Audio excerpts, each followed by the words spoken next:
Hello traders, welcome back to another video. So today is Friday, 19th of November, and if you remember from yesterday's video analysis, I was looking at the euro pound.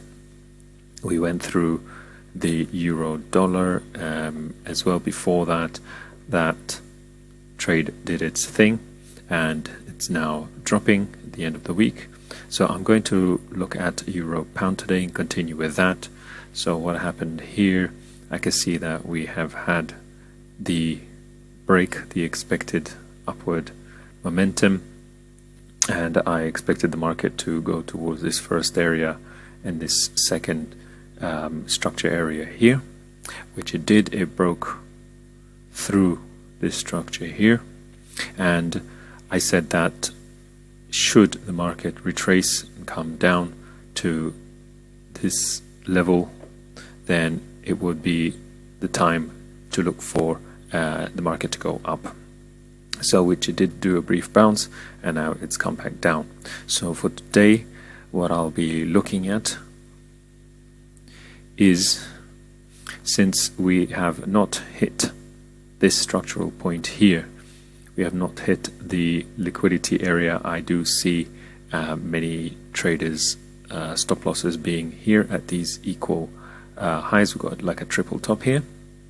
So what I'm going to look for in this case is to monitor this level here at the New York session. We are now at 12 o'clock UK time, which is 1 hour before the New York session. So what I would like to see, if a trade develops, if the market develops itself, I'd like to see a nice push up to indicate a rejection of this level, and for the market to move up, and then once there's a retracement, then that will be a potential trade opportunity. It would be nice to see some price action on the lower time frame.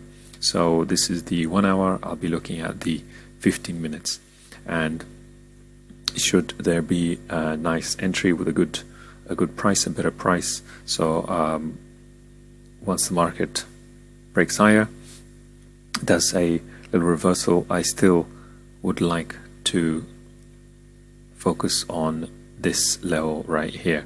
So this is the move that I would like to trade if the opportunity shows itself, if the market shows that hand. We may have a complete breakdown and the market just continues to roll over. If you remember from the previous video, just a reminder that the higher time frame direction, higher time frame bias is to the downside. So this is a higher time frame, so this trade would be against that higher time frame. So I'm going to be more careful here. So you can see there's a lot of momentum here in these candles to the downside. The market moves up very slowly but goes down very quickly. So again, confirming that it is the downside that's favorable.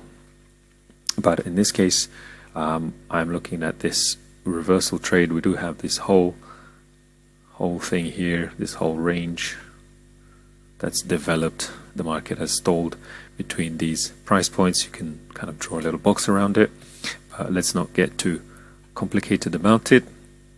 The bottom line is, if the market does push, and especially if it breaks beyond this level here, this minor structure point on this candle, and then comes down, gives a better price, and I'd like to see a nice kind of hammer, ideally a hammer candle or some kind of reversal candle like this.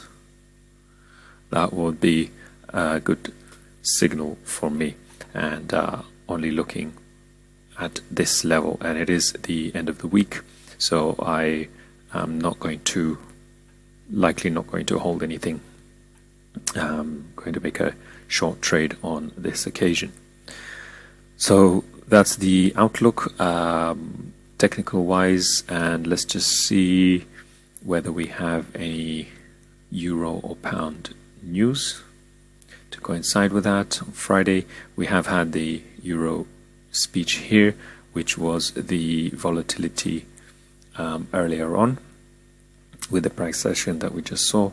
All of this happening right here, very choppy, and we do not have any euro or pound news later on. So we'll see what happens, and I'll be monitoring the New York session to see how that goes, how it develops.